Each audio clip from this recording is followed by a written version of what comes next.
औज़ुबिल्लाहिमिनश्शैतानिर्रजीम बिस्मिल्लाहिर्रहमानिर्रहीम। अल्लाह ताला के फ़ज़ल करम और रहमत से आपके लिए एक नई वीडियो लेकर हाज़िर हुआ हूँ। तो हमारा टॉपिक जो चल रहा है वो है मैदे के अमराज़, मैदे की बीमारियाँ, उनकी वजूहात और उनका घरेलू इलाज हम कैसे कर सकते हैं। तो दोस्तों, उसके टॉपिक नंबर 8 पे आज हम बात करेंगे हैज़ा, कोलेरा। हैज़ा क्या है, इसकी अलामात क्या हैं, इसकी वजूहात क्या हैं और इसका हम घर पे इलाज कैसे कर सकते हैं या जड़ी बूटियों से इसका इलाज कैसे कर सकते हैं। अगर आप मेरे चैनल पर नए हैं तो प्लीज़ मेरे चैनल को सब्सक्राइब कर दें, वीडियो को लाइक कर दें, शेयर कर दें, ताकि आपको मेरी हर नई आने वाली वीडियो टाइम पर मिल सके। दोस्तों चलो बात करते हैं हम हैज़े की कि हैज़ा क्या है। ये एक खौफनाक और ख़तरनाक बीमारी है और ये ज़्यादातर मौसम गर्मी के मौसम में या बरसात के शुरू में ये बीमारी फैलती है। अगर इसका इलाज बरवक्त ना किया जाए तो मरीज़ की मौत तक वाक़या हो जाती है। ये बहुत ख़तरनाक बीमारी है हैज़ा। इसमें होता ये है कि मरीज़ के जिस्म में बहुत ही जल्द पानी कम हो जाता है, मरीज़ बहुत ज़्यादा कमज़ोर हो जाता है और बहुत ज़्यादा कै और दस्त, पखाने बार बार करने से मरीज़ निटाल और बेजान हो जाता है। ये बीमारी अमूमन फ़ास्ट फूड खाने से, गंदा पानी पीने से, गंदी जगह पर रहने से ज़्यादा फैलती है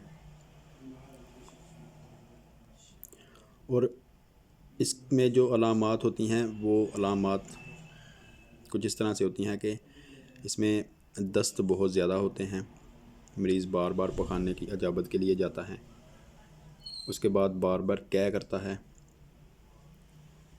मरीज़ को बहुत ज़्यादा प्यास लगती है, पेशाब की रंगत पीली हो जाती है, देखते ही देखते मरीज़ कमज़ोर होता जाता है, आंखें अंदर की तरफ धंस जाती हैं, हाथ पाँव में दर्द होने लगता है, जिस्म में दर्द होने लगता है, जिस्म ठंडा पड़ने लगता है, जिस्म में ठंडे पसीने आते हैं, घबराहट शुरू हो जाती है, जिस्म में पानी की मकदार कम हो जाती है, चेहरे और जिल्द का रंग तब्दील हो जाता है, कुछ भी खाने से कै हो जाती है। ये अलामतें हैज़े की हैं। इन अलामतों की वजह से मरीज़ बहुत जल्द मौत की तरफ जाता है। तो दोस्तों चलो देखते हैं हम इसका इलाज कैसे करते हैं, घर पे घरेलू इसका इलाज कैसे करते हैं। तो आइए चलते हैं घरेलू इलाज की तरफ। दोस्तों घरेलू इलाज में सबसे पहले आपने क्या करना है, लहसुन की 2 कुलियों को पीसकर नींबू के रस में मिलाकर मरीज़ को देनी है। लहसुन तो आमतौर पर घर पे मौजूद होता है और नींबू भी घर पे ही होता है। लहसुन की 2 कुलियाँ लेनी हैं, इनको पीस लेना है आपने और आधा नींबू ले लें, उसके रस में इसको मिक्स कर दें और ये मरीज़ को देनी है। ये बहुत फ़ायदेमंद है हैज़े में। इससे बार बार जो अजाबत होती है और कै होती है वो ठीक हो जाती है, रुक जाती है और दस्त भी कम हो जाते हैं। तो सेकंड जो है वो 20 ग्राम प्याज का रस लेना है, 20 ग्राम प्याज का रस लेना है, नीम गर्म करके हर घंटे बाद थोड़ा थोड़ा मरीज़ को पिलाएं, उसमें थोड़ा सा नमक मिक्स कर दें। 20 ग्राम प्याज का रस लेना है, उसको नीम गर्म कर देना है और हर घंटे में मरीज़ को थोड़ा थोड़ा पिलाएं, यानी एक एक चम्मच करके पिलाएं। उसमें थोड़ा सा नमक ऐड कर लें जिसकी वजह से कड़वाहट महसूस ना हो। तो दोस्तों घरेलू इलाज में नीम के थोड़े से पत्ते पीसकर एक कप पानी में मिलाकर पीने से दस्त और कै आना बंद हो जाती है। नीम के थोड़े से पत्ते पीसकर 1 कप पानी में मिलाकर पीने से दस्त और कै आना बंद हो जाती है। आधा कप पुदीने का रस हर 2 घंटे बाद पीने से कै और दस्त रुक जाते हैं और पानी की कमी भी पूरी हो जाती है। आधा कप पुदीने का रस लेना है आपने और हर 2 घंटे बाद थोड़ा थोड़ा उसको पीना है, उससे कै और दस्त बहुत जल्द रुक जाते हैं और पानी की कमी भी पूरी हो जाती है। दोस्तों इसका जड़ी बूटियों से इलाज जो है वो हम कैसे करें, उसके लिए हमें 3-4 चीज़ों की ज़रूरत पड़ेगी। उसमें है चरचिट्टा की जड़, स्याह मिर्च, तुलसी के पत्ते। जड़ चिटा की जड़ तो आपने जड़ जो है वो 1 अदद लेनी है, स्याह मिर्च 4 अदद लेनी है और 4 अदद तुलसी के पत्ते लेने हैं।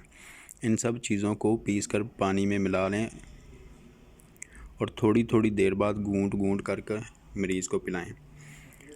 इन सब चीज़ों को पानी में मिक्स कर लें, को ग्राइंड कर लें और पानी में मिक्स कर लें और थोड़ी थोड़ी देर बाद मरीज़ को घूंट घूंट करके पिलाएं। इससे बहुत जल्द हैज़ा ठीक हो जाता है। ये एक आज़मूदा नुस्खा है।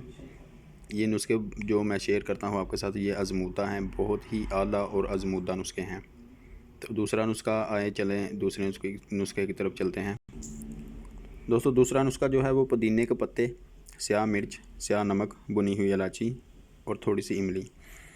30 अदद पुदीने के पत्ते लेने हैं, 5 अदद स्याह मिर्च लेनी है और चुटकी भर स्याह नमक लेना है। और भुनी हुई इलायची जो बड़ी इलायची हम जिसे बोलते हैं गरम मसाले में होती है, 2 अदद वो लेनी है। थोड़ी सी मिकदार में आपने इमली ले लेनी है। इन सब चीज़ों को पानी में मिलाकर चटनी सी बना लें। ये सब चीज़ें जो है इनको पानी में मिलाकर चटनी सी बना लें और वक्फे से मरीज़ को पिलाएं। इंशाल्लाह कै और दस्ताना बंद हो जाएंगे। ये जो नुस्खा है इससे कै और दस्त बहुत जल्द बंद हो जाते हैं, जिसकी वजह से मरीज़ को पानी की कमी नहीं होती और मरीज़ बहुत जल्द सेहतयाब हो जाता है। दोस्तों ये आज़मूदा नुस्खे हैं जो मैं आपके साथ शेयर करता हूँ। तो इसके लिए प्लीज़ मेरी वीडियो को लाइक कर दीजिएगा, मेरे चैनल को सब्सक्राइब कर दीजिएगा और दोस्तों के साथ भी शेयर कीजिएगा ताकि मेरी हर आने वाली वीडियो आपको टाइम पे मिल सके और आपके दोस्त और आप इससे फ़ायदा हासिल कर सकें। दोस्तों इसी के साथ अब मुझे इजाज़त दीजिए। अपना बहुत सारा ख्याल रखिएगा। आपको मिलते हैं नेक्स्ट वीडियो के साथ। अल्लाह हाफ़िज़। अस्सलाम वालेकुम।